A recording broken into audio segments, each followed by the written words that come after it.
Hello, Clayton. This is Howard Wolf. I have 6 acres in North Texas that I'm selling. I owe 130,000 on my home in Galveston. I want to pay that house off. I'll wind up with probably $20,000 extra after I did pay my house off. I want to know if you have an idea other than me just paying cash to pay my house off, if there's a better alternative that would work for me to still get my house paid off, but gain an advantage. I know cash is king. Maybe there's some banking or a bank account that I could open that would be better than just paying off my account with a regular account. So that's my question. If you have an answer, please let me know. And I love your show and enjoy the emails and messages. And I just want to say thanks. Okay. So look forward to hearing back from you. Thank you. Well, thank you, Howard, and I love your heart. I can feel like Howard is, trying to figure out the right path here, and I want to help Howard as much as I can. So, thank you, Howard. I love good people, by the way, and people like you can just tell in this voicemail, can't you? What a kind person. So, thank you, Howard, for that question. So, again, I can't give financial advice. I'm not a financial advisor. I believe mostly financial advisors are liars anyway. So I'm glad to not be a registered financial advisor that tell you to invest in the stock market while they keep your money and take your fees from your money. Anyway, that's my little side rant. But nevertheless, if this were me in my situation, okay, you said something that stood out to me. You said, that cash is king. I believe cash is absolutely not king. I believe cash is trash, actually. And I say that not to diminish I think I understand what you're saying is like cash is liquid. You can move it quickly. I understand that piece of it. But cash, if you're going to spend cash right now to pay down almost free debt on your house, you're basically taking, you've got an appreciating hedge against inflation in the property you live in, and you're going to use you're going to use an asset, cash, which is losing value every day, and you're going to take that cash and pump it into an asset that you're sitting on. When you have a mortgage, probably a very low interest rate, I would assume, in the 2, 3, 4% range.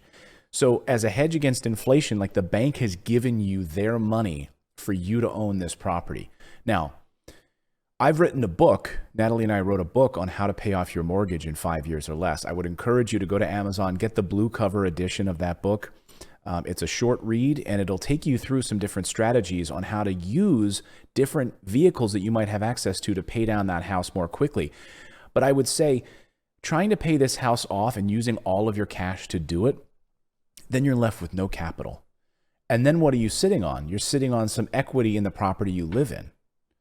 Well, wouldn't it be amazing if you could use some of that equity now in order to acquire rental properties and have those cash flow and have those cash flowing assets that are a hedge against inflation, using that cash in the equity in your home to buy performing assets?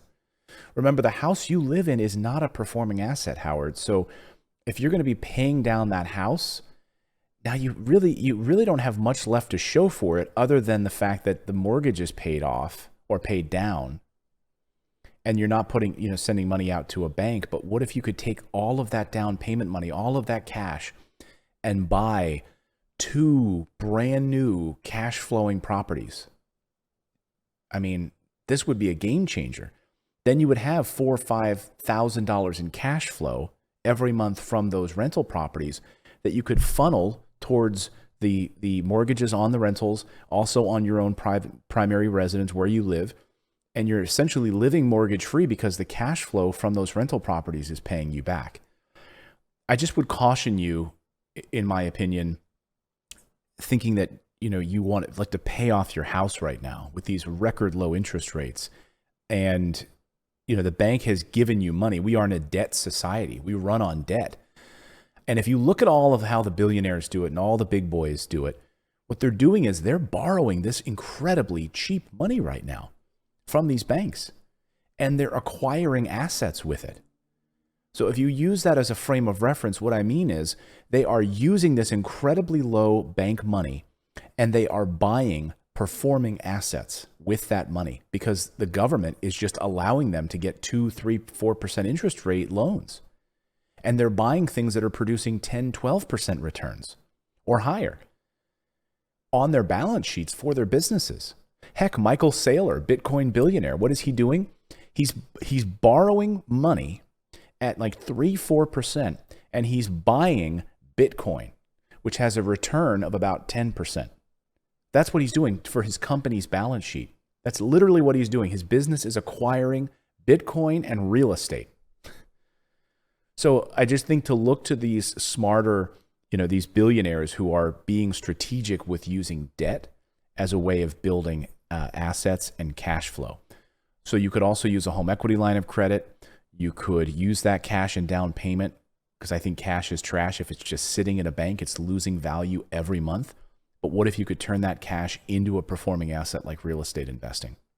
I just want to get your wheels flowing a little bit on this, Howard, and start thinking a little bit, outside the box with this. I hate to be contrarian because then you could be sitting there saying, oh no, now I have to think about all these different ways. But I hope this is helpful. If you have any follow-up questions, feel free to reach out to us, Howard.